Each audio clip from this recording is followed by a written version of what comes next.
zapadnjačkog racionalizma i globalizma ili je nešto drugo u pitanju. Ja ne bih želeo da komentarišem stavove ljudi koje ne poznajem ili koji se pominju uopšteno, a ne po imenu i prezimenu. Ovaj sam put sasvim slučaj, učinu vam kažem, mislim na Mirka Kovača i još neke pisce, jeli, najčešće su to oni. Ali evo ovih dana sam se sreo sa učenicima od 5. do 8. razreda osnovne škole iz Velike Hoče.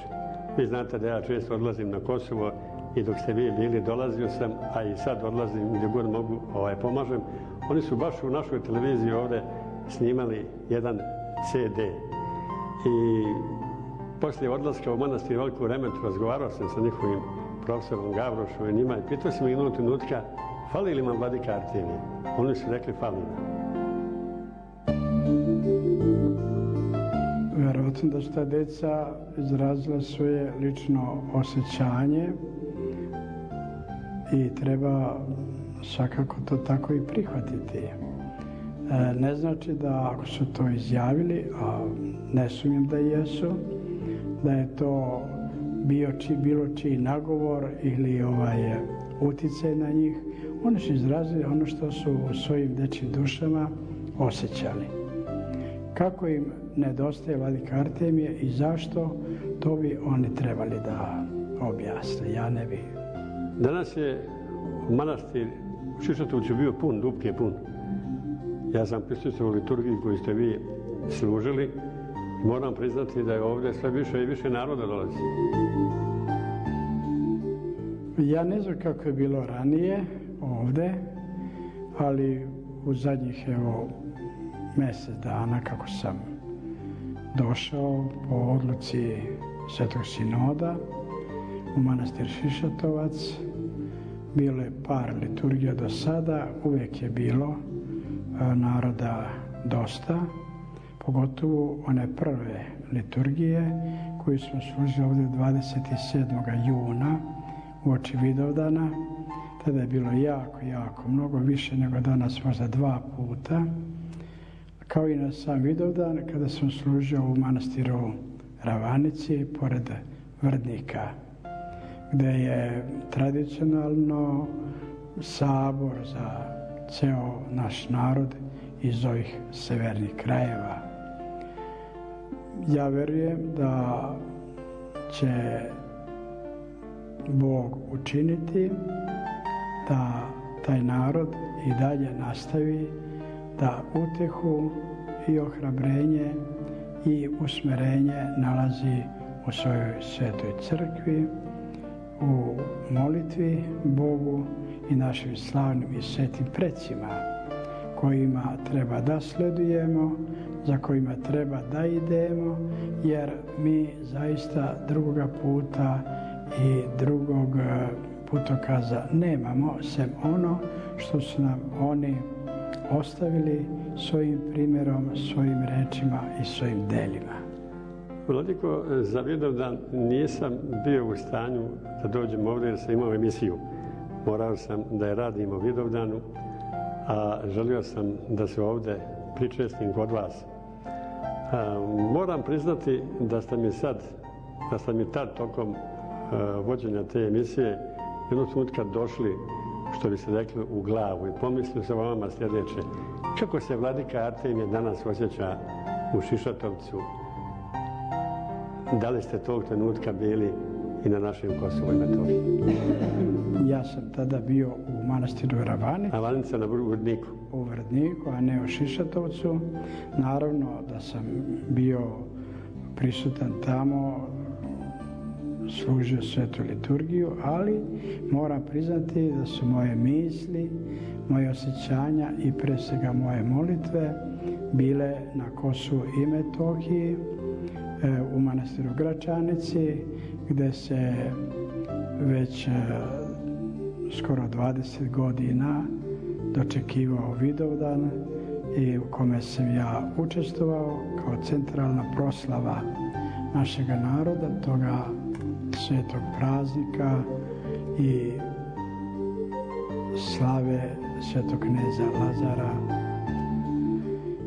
Bilo mi je teško tada što sam se našao toliko udaljen od Gazimestana, od Gračanice i od moga naroda koji je tamo ostao i opstao u najtežim prilikama i momentima kroz koje smo zajednički prolazili u posljednjih 11 godina.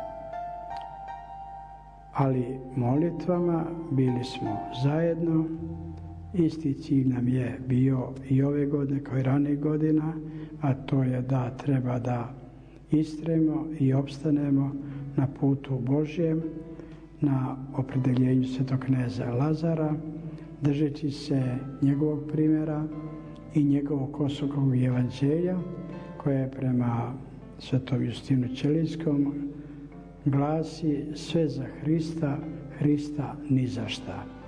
To je dakle vrednost za koju treba živjeti, ali za koju kada dođe vreme treba i umreti i život svoj položiti, poput svetog kneza i njegovih vitezova. Neka bi dao Bog da i dalje ostanemo na tome uzvišenom i svetom putu. A Niko, kako vidite Kosovo i Metohiju u vremenu koje nam dolazi? Pa ne bih želeo da budem nikakav prorok ili preskazivač novih događaja, ali prema onome što se u zadnje vrijeme događa, govori i saopštava preko medija, pogotovo u iščekivanju mišljenja Međunarodnog suda pravde u Hagu, koji treba da bude izrečen ovih dana pred nama za 3-4 dana. Bojim se da naše stradanje još nije završeno, da pitanje Kosova i Metohije još nije dobilo svoje pravo rješenje, a kako će to rješenje biti, zavisit će isključivo od stava srpskog naroda i naših predstavnika vlasti u Beogradu. I za kraj, Vladiko, evo vas ovdje u Šišatovcu, vidim da ste veoma dobro primljeni. Narod vas ovdje objeručke prihvata, manastir je pun. Ja bih želio da preko naše televizije uputite jednu poruku srpskom narodu. Pa poruka je kao i ovom narodu ovdje, kao i onima na Kosovu i Metohiji, da ostanemo ukorenjeni u veri naših svetih predaka, u veri pravoslavne koju su nam oni ostavili, da po njoj živimo i da se u njoj spasavamo i da tu našu veru nepokolebljivu, neizmenjenu, neokrnjenu predamo našim mlađim pokoljenjima, naše deci i omladini, jer nema drugoga puta kojim bi Srbin trebao i mogao da ide i da ostane ono što jeste. Neka bi dao Bog svima nama da ostanemo verni potomci naših svetih predaka, svetoga Save, kneza Lazara, svetog vladike Nikolaja, prepodobnog Justina Ćelijskog i ostalih iz roda našega, kako bi nas oni uvek prepoznali i priznali za svoje dostojne potomke, a našim mlađim pokoljenjima da budemo preci na koje se oni mogu ugledati. Znači li to i odlučna borba protiv ekumenizma? Svakako da je u tom kontekstu i to, jer očuvanje pravoslavlja podrazumeva u stvari očuvanje one čistote prave vere koju smo primili od svetih apostola, svetih otaca, nepromenjene i neizmenjene. Ekumenizam u današnjem vidu kako se sprovodi i reklamira vodi upravo gubljenju te čistote prave pravoslavne vere i utapanje u nekakav sinkretizam, u nekakvo međuversko, međureligiozno, međukonfesionalne vode koje nisu vode života. Presvešteni vladiko, hvala vam na ovom razgovoru, neka vas Bog čuva.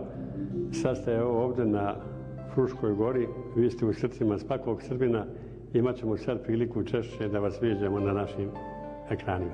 Hvala i vama i neka Bog dade snage i vama i nama da budemo i ostanemo ono što treba da budemo, kao i cijelom našem narodu.